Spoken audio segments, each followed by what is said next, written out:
Magandang hapon po sa ating lahat. Kumusta po? I hope and I pray na nasa mabuti tayong kalagayan. Andito po tayong muli upang mag-aral ng salita ng Diyos. Tayo pong lahat ay umuko at manalangin. Panginoon, nagpapasalamat po kami sa hapong ito at patuloy o Diyos na inaanyayahan ka namin sa kalagitnaan ito, God. Malaya kang makialam, malaya kang kumilos o Diyos. Lord, salamat sa hapong ito sa pangalan ni Jesus. Amen. Ituloy po natin ang topic po natin mula last week. Skipping church is costing you more than you think. Ano nga ba ang simbahan? Ano nga ba ang church? May dalawang bagay po. Una, tayo. Ikaw, ako, tayo po ay templo ng Diyos. Ang sabi nga po ng 1 Corinthians chapter 3 verse 16, hindi nyo ba alam na kayo'y templo ng Diyos at ang Espiritu ng Diyos ay naninirahan sa inyo? Pangalawa, ang building o yung kinatatayuan ng ating mga simbahan. Ang sabi nga po sa Hebrews chapter 10 verse 24 hanggang 25, huwag kaligtaang dumalo sa pagtitipon. Ibig sabihin, may place. Ibig sabihin, may pinagdarausan. Minsan po kasi akala natin okay lang na hindi dumalo. Minsan, akala po natin na okay lang, minsan lang naman ako absent. Pero tandaan po natin na never naiintindihan ng Diyos kung bakit wala ka sa gathering para sa Kanya. Wala pong valid reason. Walang valid excuse. At naalala ko nga po, ako po kasi ay nakakilala, napunta ng Rema, 9 years old po ako. At first, okay lang po sa mga magulang ko na magsimba ako. Actually po kaming family ay mahilig sila mama, si papa, naturuan po kami na every Sunday magsisimba. At naturuan din po kami na everyday andun yung prayer, pero sa Catholic nga lang po. Ngayon, nung nakakilala po ako, nagkaroon ng Rema sa Cavite, at alam niyo po, hindi ko maintindihan, pero na-in-love po ako sa simbahan. Na-in-love po ako sa Diyos. At every time po, kaya lang dumating yung point na sa mga magulang ko, sa family ko, hindi na po nila naiintindihan kung bakit palagi ako sa simbahan. Alam niyo po, alam naman natin na kapag Sunday, ito po yung family day. Tama po. Isa pong bonding po ng family namin, magsisimba. After nun, dahil po kami ay mga bagets-bagets pa, ang pang-ano po sa amin ng mga magulang namin, magja-Jollibee kami after magsimba. Ngayon, alam niyo po, minsan tinatry ako ng mga magulang ko na sa kanila ako sumama kasi magja-Jollibee, ganun. Pero alam niyo po, ang pinipili ko yung Rema pa din. At dumating po sa point na kinuha po akong ninang. Ngayon, ng kapitbahay po namin at ang binyag ay Sunday. Pero alam niyo po, hindi po ako dumalo, hindi po ako umattend dun sa binyagan kasi nga ang dahilan ko, magsisimba ako. At doon na po nag-start na, nagagalit na yung mga magulang ko, yung mama ko, yung papa ko, yung mga kapatid ko. Kasi bakit daw mas inuuna ko. Minsan pa po, ang natatandaan ko nun, iniinggit nila ako kapag aalis po sila. May one time po, nag-swimming sila. Mahilig po kami mag-swimming. Nag-swimming po sila at iniwan po nila ako. Akala nila maiinggit ako kasi ang dahilan ko, magsisimba ako. At hanggang sa sila na po mismo yung sumuko. Nag-schedule na lang po sila ng pasyal, nag-schedule sila ng swimming, nag-schedule sila na kumain sa labas ng hindi linggo para kompleto kami. Na-curious din po sila kung bakit mas pinipili ko ang magsimba kesa ang mag-swimming, kesa ang mamasyal, kesa ang mag-Jollibee. At alam niyo po, nag-try na din silang magsimba. Minsan, kailangan mo lang talagang ipaglaban. Kailangan mo lang talagang mag-sink in sa'yo kung ano ang mas mahalaga.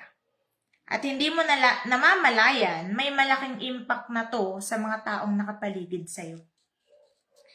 Skipping church is costing you more than you think. Tuloy po natin sa number 16, corporate prayer brings strength. Nakalagay po yan sa Matthew chapter 18 verse 20. Sapagkat kung saan may 2 o 3 nagkakatipon dahil sa akin, kasama nila ako. Sabihin mo nga po sa katabi mo, napapalakas ako kapag nakikita kang nagpapatuloy.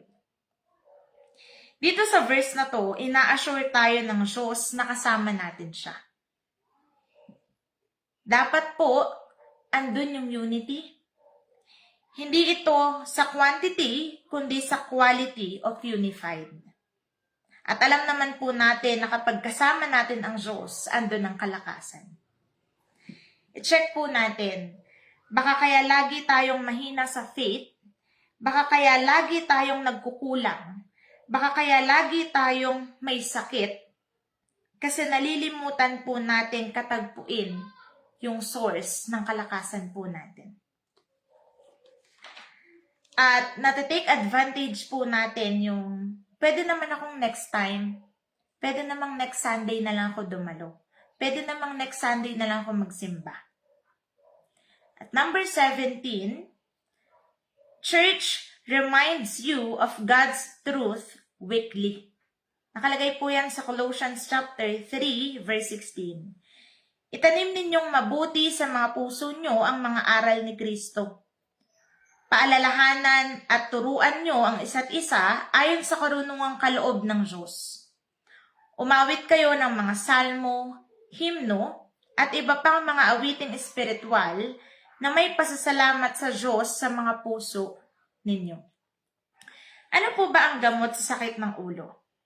Paracetamol, tama po. Ano naman ang gamot sa sakit ng ngipin? Mefenamic. At ano naman ang gamot sa kalimot? Andyan po ang paalala. Sa simbahan, ipapaalala sa atin ang mga sagot sa problema natin.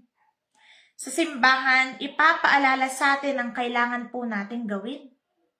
Sa simbahan, ipapaalala sa atin ang mga pangako at kalooban ng Diyos sa bawat isa po sa atin. Kaya sa simbahan, ipapaalala sa atin ang tungkol sa Diyos weekly. Anong ipapaalala sa atin kung nakakaligtaan po natin ang pagdalo? At last po ito sa number 18, it helps raise the next generation in faith.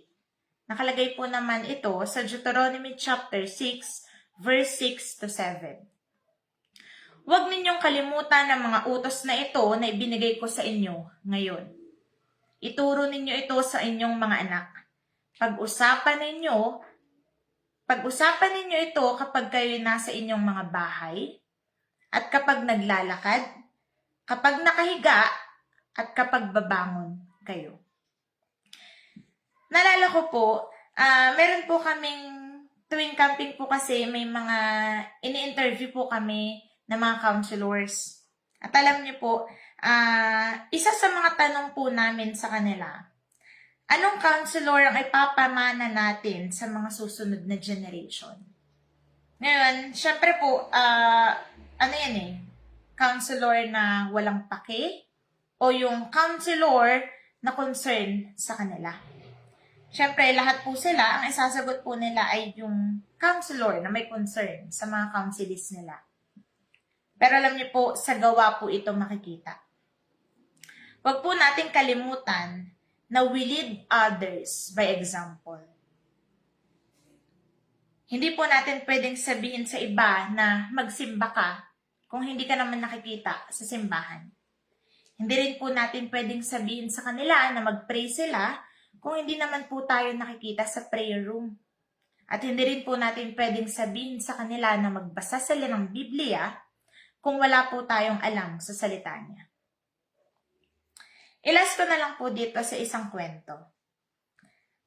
Tungkol po ito sa 3 ipis. Tingnan mo yung katabi mo. Hindi po yan. Ngayon, ito pong 3 ipis na to, Nakakita po sila ng isang mabait na farmer. At kwento lang po ito kasi itong ipis dito ay nagsasalita. Ngayon alam niyo po, itong ipis na to, itong tatlong ipis na to, magkakaibigan sila. At kailangan nilang maghanap ng makakain, kailangan nilang maghanap ng ipapakain sa family nila. At nag-beg po sila ng pagkain dun sa farmer. At sabi ko nga kanina, ang farmer na to ay mabait. At pinatuloy po sila sa bahay, binigyan po sila ng pagkain. Ngayon, nagkukwentuhan po sila. Ngayon, bago po matapos ang araw, nagpaalam tong tatlong ipis. At nagpapasalamat sila dun sa farmer. Ngayon, alam niyo po, ang sabi ng farmer, may naisip ako. Himbis na humingi kayo palagi ng mga pagkain, bakit kaya pumasok kayo sa farm ko at magtrabaho? Ngayon, alam niyo pong tanong ng tatlong ipis, ano naman pong trabaho ang ibibigay mo? Ngayon, alam niyo pong sabi ng farmer, meron akong 4 na posisyon dito sa farm ko. Una, everyday tatawagin ang mga chickens, yung mga manok, at sasabihin sa kanila na ready na yung pagkain. Kumbaga, meron silang megaphone, tapos sasabihin ng ipis dun sa mga manok, mag-ready na kayo kasi kakain na kayo. At alam niyo po, monthly, bibigyan daw ng farmer yung ipis ng $3,000. Ngayon, yung pangalawang posisyon, sabi po ng farmer, magbabalat ng bawang. At ang kapalit nito, $5,000 monthly. At yung pangatlo, magtataboy kayo ng mga lizards o mga peste dito sa pananim ko. Bibigyan ko kayo ng sweldo na $4,000 monthly. At yung pang-apat, kakantahan at sasayawan nyo ang mga kambing. Bibigyan ko naman kayo ng $250 a month. Ngayon alam niyo po, nag-usap daw po yung tatlong magkakaibigang ipis. Ngayon sumagot yung una. Sabi niya, ang pipiliin ko yung $5,000 job. Magbabalat ako ng bawang. Ngayon, sabi naman po ng pangalawang ipis, sabi niya, gusto ko yung $4,000 job. Magtataboy ako ng mga lizards. Ngayon, alam niyo po yung pangatlong ipis, nag-isip siya. Natahimik siyang sandali at nag-isip. At alam niyo po, ang sagot niya na ikinagulat ng lahat. Ang sabi po niya, gusto kong kumanta at sumayaw sa mga kambing sa halagang $250. Ngayon, syempre, nagulat po yung lahat. Nag-usap-usap sila. Sabi ng dalawang ipis, nababaliw ka na ba? Bakit hindi yung mataas na sweldo ang kunin mo? Bakit yung $250 lang? May natitira pa namang $3,000. Ngayon, alam niyo po, nag-usap-usap po sila, pero yung pangatlong ipis ay decided na.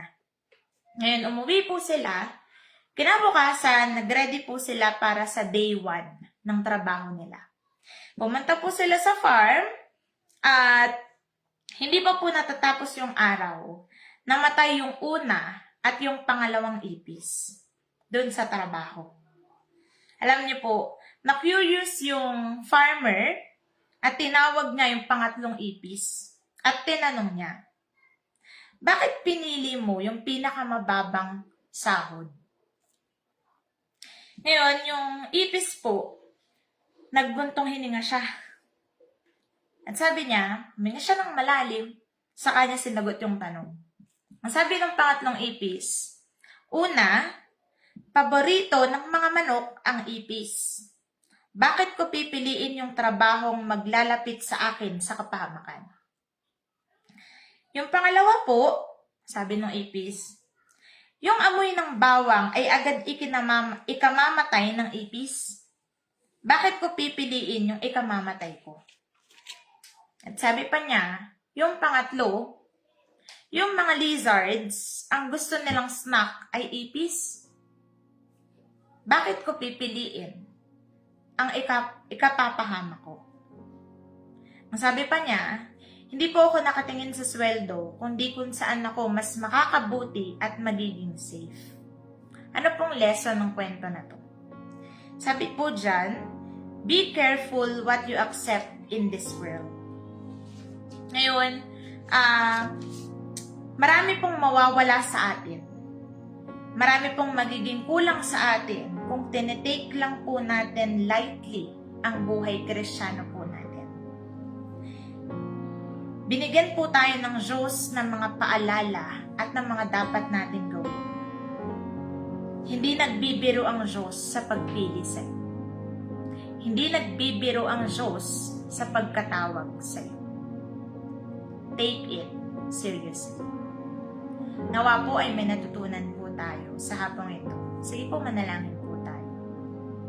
Aming Ama, nagpapasalamat po kami sa mga oras na ito, O Diyos. Lord, salamat sa mga salita na ibinigay mo sa bawat isa sa amin. Lord, hayaan mo na mag-sink in sa amin kung gaano kahalaga ang mga salita mo ito. Kung gaano kahalaga ang pagtitipon para sa iyo, O Diyos.